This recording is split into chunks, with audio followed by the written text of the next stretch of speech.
On April 19th, 1984, Carla Faye Tucker was convicted to the death penalty for killing two people with a pickaxe while she was intoxicated. She believed that because she was intoxicated, it wasn't her fault.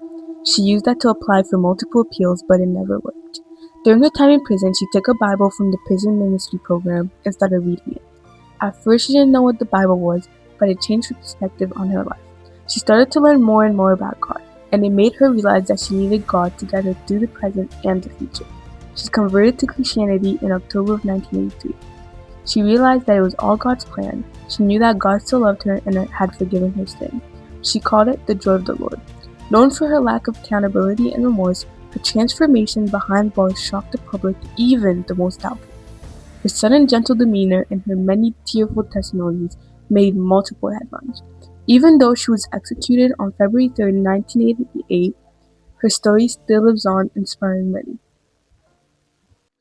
Wow, that's interesting. What do you guys think about this? Hearing her story makes you feel how powerful God's mercy can be. Her story kind of reminds me of Moses the Black, a saint that experienced that kind of life-changing grace too.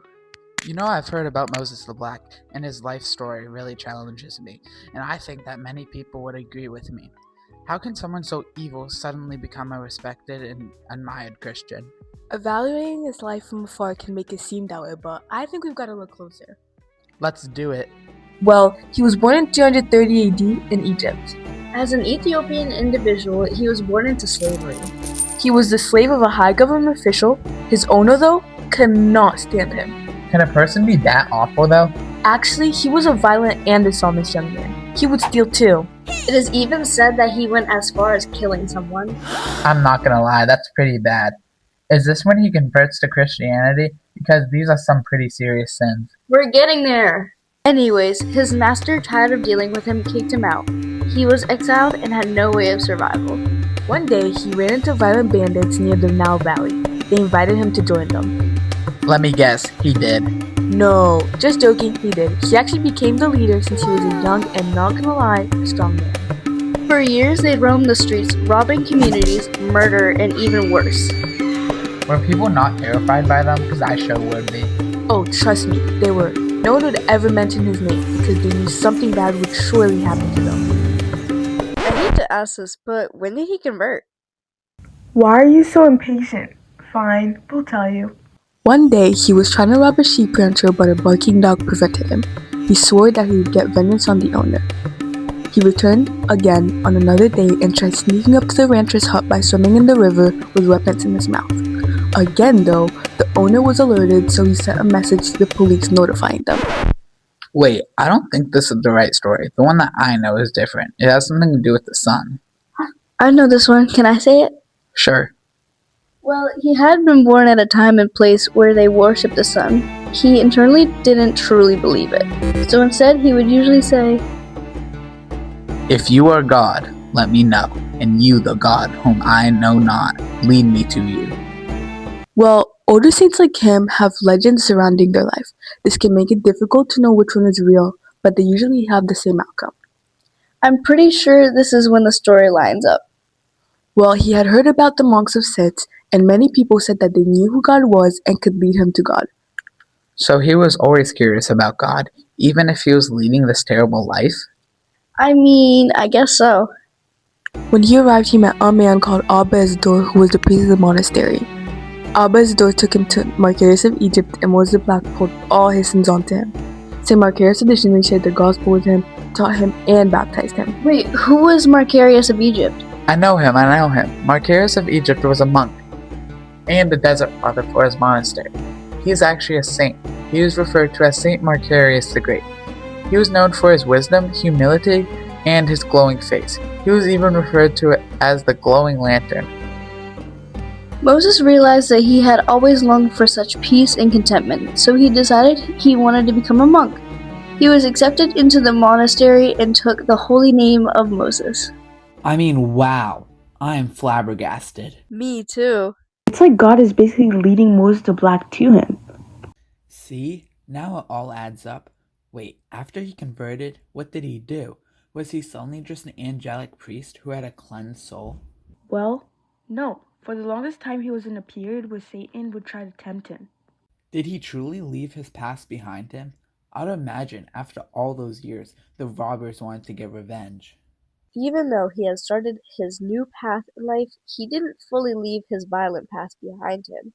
Sometimes his friends from the robbery clan would pay him a visit, and in true fashion, they would beat each other up. Wait, let's go back a beat to Satan trying to tempt him. What happened? Was he ever lifted for these temptations? At the start, the temptations were pretty bad, to the point where he would just break down crying to his priest, begging for help. Ooh, that sounds like torture. Me personally, I would have given up. I mean, he almost got to that point, but he knew that this was all God's plan, so he intensified his fasting and praying. This all went on for 7 years? I mean, that's incredible. One day, all of a sudden, he announced that all the devils among him had disappeared.